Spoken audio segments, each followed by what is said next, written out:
भावनाओं के सागर में मैं कुछ शब्दों की माला पिरो कर लाया हूँ। दोस्तों, आज कुछ सुनने का दिवस नहीं है, आज बनने और परिवर्तन का दिवस है। किसी ने बहुत सुंदर कहा है, ढूंढ रहे दुनिया में कमियां, ढूंढ रहे दुनिया में कमियां, अपने मन को ताके कौन। ढूंढ रहे दुनिया में कमियां, अपने मन को ताके कौन। दुनिया सुधरे जग सुधरे, दुनिया सुधरे जग सुधरे, खुद को आज सुधारे कौन। दुनिया सुधरे जग सुधरे, खुद को आज सुधारे कौन। दोस्तों, भाषण देना बहुत अच्छा लगता है, पर उपदेश कुशल बहु तेरे, पर उपदेश कुशल बहु तेरे, खुद पर आज विचारे कौन। पर उपदेश कुशल बहु तेरे, खुद पर आज विचारे कौन। हम सुधरेंगे जग सुधरेगा, ये सीधी बात विचारे कौन। दोस्तों, संसार का परिवर्तन, जीवन का परिवर्तन, वासुदेव कुटुंबकम, ये केवल दोस्तों शब्दों का खेल नहीं है, ये भावनाओं और संकल्पों का परिवर्तन की कहानी है। दोस्तों, यदि हमारा संकल्प परिवर्तित होता है तो हमारी दृष्टि परिवर्तित होती है। जब हमारी दृष्टि परिवर्तित होती है तो हमारी कृति परिवर्तित होती है, हमारी वृत्ति परिवर्तित होती है, हमारी संस्कृति परिवर्तित होती है और हमारी सृष्टि भी परिवर्तित हो जाती है। दोस्तों, ये संसार का परिवर्तन, संसार के अंदर खुशी, दोस्तों ये केवल हमारे भाव स्वभाव नहीं, हमारे संकल्पों के परिवर्तन का खेल है। दोस्तों, आज मैं आपको एक बहुत सुंदर और अद्भुत कहानी सुनाऊंगा। उस कहानी के 3 संदेशों को लेकर दोस्तों अपने साथ जाइएगा। यदि इन बातों को हमने अपने जीवन में अपना लिया तो हमारा जीवन सार्थक हो जाएगा, हमारा जीवन परिवर्तित दोस्तों हो जाएगा। एक कहानी एक राजा की है जिसके मन में केवल 3 प्रश्न थे कि भगवान मिलता कैसे है, उसका दूसरा प्रश्न था भगवान करता क्या है, और उसका तीसरा प्रश्न था भगवान की अद्भुत शक्ति क्या है। दोस्तों, कोई उसके प्रश्नों का उत्तर नहीं दे पाया तो राजगुरु के एक छोटे से बच्चे ने कहा कि पिताजी, आपके प्रश्नों का, राजा के प्रश्नों का उत्तर मैं दूंगा, मुझे राज दरबार में ले चलिए। वो वहां पर लेकर आया और वो बच्चा आकर वहां पर खड़ा हुआ और राजा ने कहा, बताओ मेरे प्रश्नों का उत्तर। उस बच्चे ने कहा कि महाराज, आपके दरबार में अतिथि आया है, आप मेरा सत्कार नहीं करेंगे। राजा एकदम हैरान हुआ और उसने फट से एक दूध का ग्लास मंगवाया और उस बच्चे के सामने रख दिया, और बच्चे ने मुस्कुराते हुए उसे अपने हाथ में लिया और अपनी उंगली लेकर उस दूध के ग्लास के अंदर फिराने लगा। उस राजा ने बोला, क्या कर रहे हो बच्चे? उसने कहा, इस दूध के अंदर मक्खन को ढूंढ रहा हूं।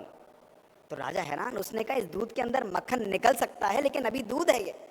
तो उस बच्चे ने कहा कि महाराज, यही मैं आपको बताना चाहता हूं कि परमात्मा सदा है, उसकी शक्ति सदा है, लेकिन आज हम परमात्मा को महसूस करने की, उसको अपने जीवन में लाने के लिए हम समय नहीं दे पाते हैं। अपने ज्ञान को हम सुनते हैं, शास्त्रों को सुनते हैं, लेकिन मंथन करके उस मग्न अवस्था को नहीं पाते हैं, इसलिए परमात्मा शक्ति का अनुभव हम नहीं कर सकते हैं। दोस्तों, आज पूरा विश्व परमात्मा को केवल डर के कारण याद करता है, लेकिन दोस्तों परमात्मा केवल प्यार का सागर है। जब हम प्यार से परमात्मा के साथ संकल्पों के द्वारा कनेक्ट करते हैं तो हमारे जीवन, हमारे संबंधों को परिवर्तित कर देता है। दोस्तों, घर घर को सतयुग बना देता है। वासुदेव कुटुंबकम की जो हमारा भावनाएं हैं उसको साकार कर देता है। राजा बहुत खुश हुआ। उसने कहा, मेरे दूसरे प्रश्न का उत्तर दो कि भगवान करता क्या है। उसने कहा, आइए मेरे साथ, और एक अंधेरे कमरे में उसे ले गया। उस अंधेरे कमरे में बिल्कुल घुप अंधेरा था और उस बच्चे ने एक दिया लिया और दिए को जला दिया। जैसे ही दिया जलाया तो वो कमरा प्रकाशवान हो गया। उस राजा ने कहा कि ये क्या? उसने कहा, परमात्मा की यही शक्ति है कि जहाँ अंधकार है वहाँ वो उजाला कर देता है। आज हमारे मन के अंदर अंधेरा हो चुका है, हमारे मन के अंदर क्रोध है, ईर्ष्या है, घृणा है, कंपटीशन है, क्रिटिसिज्म है। आज ऐसे विचारों के साथ हमारा जीवन चल रहा है।